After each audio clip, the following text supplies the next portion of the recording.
what do you think is in store for us in the future? It seems like people like yourself and myself are fighting the good fight to keep this tradition going, and ideally so that people still reason in their minds and with the benefit, the true benefit of history. Are you optimistic, or how do you feel at this present moment where we're being pushed more and more to just have smaller and smaller screens that have information pushed at us based on agendas as opposed to anything that would encourage us to weigh and measure and understand what we're voting on? I'm extremely concerned about that for two reasons. One is looking at youth and education, and that should go right through life. And the other is looking at aging, because let's start with aging.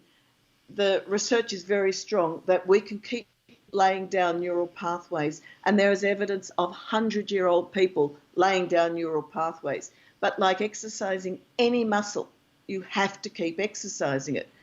And there's so much emphasis on physical exercise and almost zero on mental exercise. And if they do it Sudoku or something that's very repetitive, why not spend your life laying down useful information? Mm-hmm.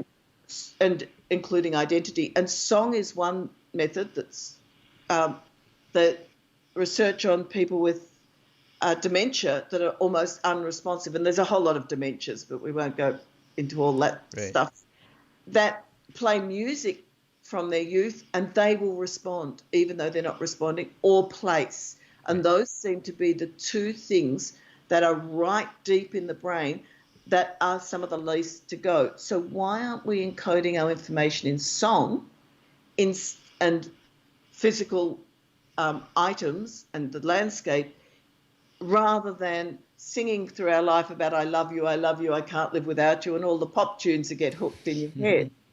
Right. We had a little experiment at Malmesbury Primary School.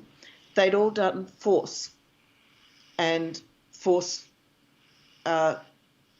science. A week later, the kids, I've got 70 kids there to experiment with from prep to year 6. I quizzed everyone saying, you did force. Do you remember doing force in science? Yes. So I put it in context. What is a force? 3 out of 70 told me it was a push or a pull. The rest told me it was when your parents make you do something you don't want. And most of them said, may the force be with you. Appalling physics. Mm. So the music teacher, Joseph Bromley, got the Imperial March and did a little song where a force is a push or a pull, and I'm doing the actions because you can't do it without them. The kids sung it in music for 20 minutes or something. In assembly, not again. A week later, I did exactly the same wording and got 70 out of 70 saying push or pull. Up till then, the teachers had been building. Every time they said force, the kids were thinking of all sorts of things, not the physics, the science, push or pull. So by using song, we were using art methods for mathematical tables. By putting down your concepts using what the brain does naturally, music, art, story, place, we can then build in education layer upon layer. So we set up memory palaces in primary school and secondary school and use them for a whole lot of things, layered upon them, more than one topic. Mm. Why are we not doing this in schools?